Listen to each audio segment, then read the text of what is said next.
बिस्मिल्लाहिर्रहमानिर्रहीम, अस्सलाम वालेकुम। कैसे हैं आप सब। आज आप लोगों के साथ शेयर करने जा रही हूँ बहुत ही टेस्टी मुगलाई हांडी की रेसिपी। तो वीडियो अच्छी लगी तो इसको लाइक शेयर ज़रूर कीजिएगा। तो चलिए बनाना स्टार्ट करते हैं इस रेसिपी को। तो इस रेसिपी को बनाने के लिए मैंने बोनलेस चिकन ले ली है। इसको मैंने अच्छी तरीके से वॉश कर लेने के बाद क्लीन कर लिया है और पैड ड्राई कर लिया है। तो देखिए चिकन के अंदर बिल्कुल भी पानी मौजूद नहीं है। चिकन को हम मैरिनेट कर लेंगे। मैरिनेशन के लिए सबसे पहले नमक डालेंगे हम 1 टीस्पून।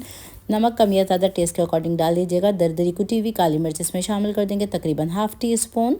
साथ ही इसके अंदर हम डाल देंगे सफ़ेद मिर्चों का पाउडर जो कि जाएगा ½ टीस्पून ही। सफ़ेद मिर्च ना हो तो काली मिर्च डाल दीजिएगा। सिर्फ लहसुन और अदरक का पेस्ट शामिल करेंगे इसमें तकरीबन 1 टेबल स्पून।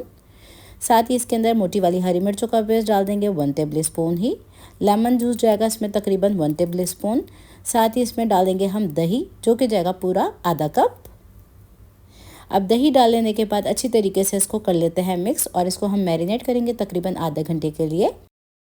तो इसको मैंने कर दिया है मिक्स और छोड़ देते हैं इसको आधे घंटे के लिए। अगर टाइम ना हो तो राइट अवे भी बना सकते हैं।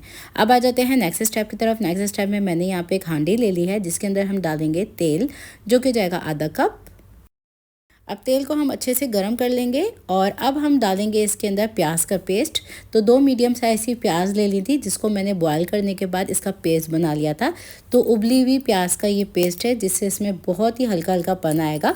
तो अब मैं इसमें शामिल करी हूँ साथ ही 1 टीस्पून ज़ीरा। अब दोनों चीज़ों को अच्छी तरीके से कर लेंगे मिक्स। साथ ही मैं इसके अंदर शामिल करी हूँ 1 अदद बे लीव्स भी। तो एक छोटा सा टुकड़ा है ये बे लीव्स का, ये मैंने शामिल कर दिया है खुशबू के लिए। अब प्याज को बहुत अच्छी तरीके से हम भून लेंगे। इतना भूनेंगे कि इसका बिल्कुल कच्चापन दूर हो जाए। तो देखिए मैंने प्याज को अच्छी तरीके से भून लिया है। तो इसके अंदर अब हम शामिल कर देंगे मैरिनेट हुई हुई चिकन। तो ये सारी चिकन डाल देंगे अच्छी तरीके से। इसको हम क्लीन करके डालेंगे। अब चिकन को पिंक से वाइट हो जाने तक हम भून लेंगे। तो देखें चिकन हमारी पिंक से वाइट हो चुकी है। फ्लेम को हम मीडियम रखेंगे और इसको कवर कर देंगे। अब तकरीबन 10 मिनट गुजर चुके हैं। अब 10 मिनट गुजरने के बाद देखें हमारी चिकन की है ये पोजीशन कुछ इस तरह के टेक्सचर में आ चुकी है। तो इसमें हम डाल देंगे काजू का पेस्ट जो कि मैंने 10 अदद काजू ले लिए थे। थोड़े से दूध के साथ इसको मैंने ब्लेंड कर लिया था। ये मैं डाल रही हूँ इसके अंदर। काजू की पेस्ट डालने के बाद इसको बहुत अच्छे से भून लिया है। अब मैं डाल रही हूँ उसके अंदर टेट्रा पैक थिक क्रीम जो कि मैं डाल रही हूँ तकरीबन 4 टेबल स्पून। इसको भी डाल के अच्छे से मिक्स कर लेंगे हम।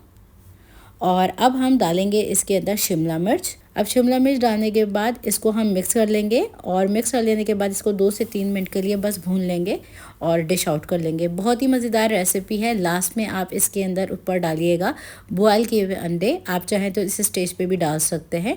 तो लीजिए हमारी मज़ेदार सी कम मसालों के साथ बनने वाली ये मुगलई चिकन रेडी है। इसको हम डिश आउट कर लेते हैं। बस डिश आउट कर लेने के बाद इसके ऊपर हम लगा देंगे अंडे। तो ये लीजिए मज़ेदार सी हमारी हांडी बनके तैयार है। इसके ऊपर थोड़ा सा मैंने बारीक कटा हुआ हरा धनिया और बारीक कटी हुई अदरक शामिल कर दी है। तो इसको आप सर्व कीजिए तंदूरी रोटी के साथ, नॉर्मल रोटी के साथ, चपाती के साथ। बहुत ही ज़्यादा टेस्टी रेसिपी है। ट्राई कीजिए, बनाइए, इसको एंजॉय कीजिए। मज़ीद रेसिपीज़ जानने के लिए चैनल को ज़रूर से कर लीजिएगा सब्सक्राइब। तो फिर मुलाकात होती है एक और नई रेसिपी वीडियो के साथ। जब तक के लिए टेक केयर, अल्लाह हाफिज़।